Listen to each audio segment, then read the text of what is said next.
Olá, seja bem-vindo a mais um podcast de resumo bíblico e hoje a gente vai falar sobre Eclesiastes. A palavra Eclesiastes, ela deriva da palavra grega Eclesiastes, que significa pregador. O título deste livro, nos manuscritos hebraicos, significa alguém que chama ou reúne o povo. O título fala daquele que convoca a reunião, ou seja, o pregador. Este é um dos 5 livros dos 5 rolos, né, que eram lidos nas sinagogas em ocasiões especiais. Eclesiastes era lido na festa de Pentecostes. Então, por que será que Eclesiastes levou este nome, né? O pregador. Quem escreveu Eclesiastes, todo mundo sabe, foi Salomão. Salomão ele faz 3 livros, né, que seria Eclesiastes, Cantares e Provérbios. Provérbios é conhecido como livro de sabedoria, enquanto Eclesiastes é conhecido como livro de anti-sabedoria pelos judeus. E por que será, né? Quando a gente lê Eclesiastes, a gente não tem jamais a ideia de que é uma anti-sabedoria, mas ao contrário. A gente acredita, nossa, que sabedoria a pessoa que escreveu isso daqui.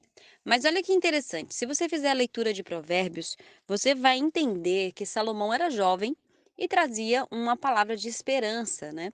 Em Provérbios, ele está sempre dando meios de você prosperar e sinalizando coisas que te fazem não prosperar. Já em Eclesiastes, apesar de ter sido o mesmo autor, a mesma pessoa narrando, Salomão ele passa uma ideia totalmente diferente. Agora ele está mostrando um homem mais velho que viveu a sua vida inteira e que de algumas maneiras ele encontrou formas de ser feliz. E quando você lê Eclesiastes, você tem uma visão até um pouco pessimista da vida, vamos dizer assim. Por isso que é conhecido como anti-sabedoria, né? Porque Salomão ele começa a mostrar que não adianta ter tudo. E aí ele começa a dizer, olha, eu tive muito dinheiro, eu tive muitas roupas, eu tive muitas mulheres, eu servi a vários deuses, mas no final de tudo eu percebi que nada disso importa. Então, a ânsia do ser humano é sempre correr e querer mais, é sempre correr e agregar mais. E quanto mais se tem, mais se quer. Quem nunca pensou naquilo, né? Ah, eu gostaria de ganhar na Mega Sena para viver o resto da minha vida tranquilo. O ser humano é assim. Quanto mais a gente tem, mais a gente quer. E Salomão ele mostra em Eclesiastes que não adianta ter tudo, porque não há sentido nas coisas. E uma das palavras que ele coloca ali, que logo quem está lendo a Bíblia, né, quem lê a Bíblia vai ver que ele tinha razão, embora ele não tenha visto a consumação daquilo que ele disse, mas uma das coisas que Salomão diz é que ele juntou tanto dinheiro, tantos recursos, mas que isso para ele não tinha sentido, porque apesar de ser tão rico e de ter tantas coisas, ele não ia conseguir usufruir daquilo que ele conquistou, mas que aquilo que ele conquistou iria para a mão de alguém que, provavelmente seu filho, não valorizaria nada do que ele fez. E realmente isso acontece.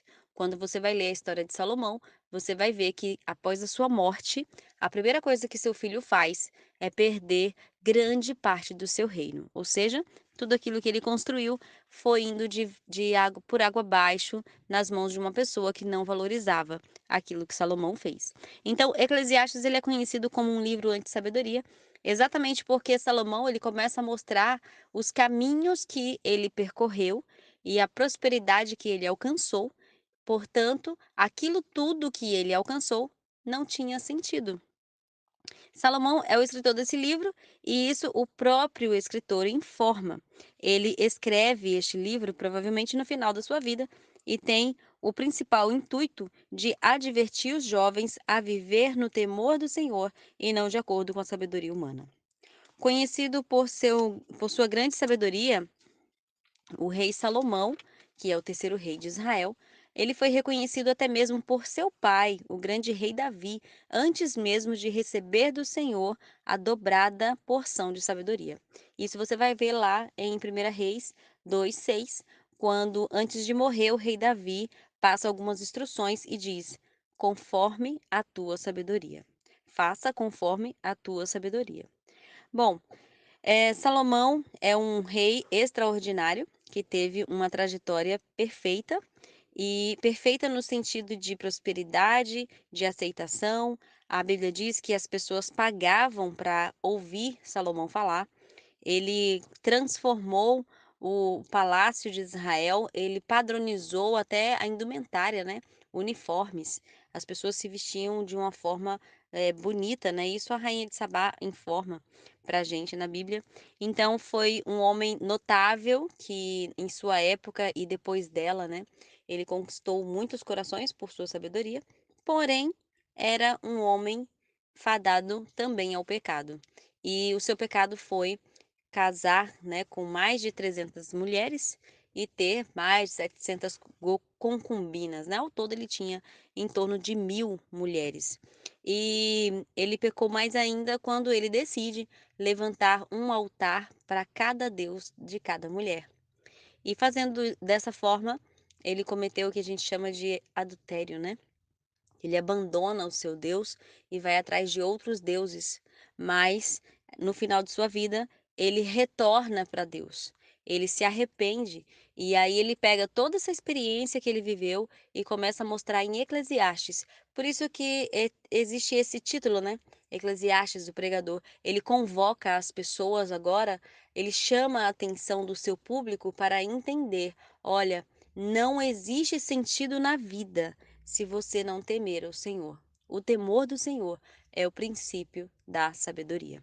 Então, é um homem extraordinário que foi usado grandemente por Deus, apesar de, mas que se arrependeu, retorna para os braços do Pai e deixa essa obra magnífica chamada Eclesiastes. Então, fica com a gente, aperta no joinha aí, vem fazer parte dessa grande família e faz aí uma maratona nas nossas playlists, tá bom? Deus abençoe a sua vida.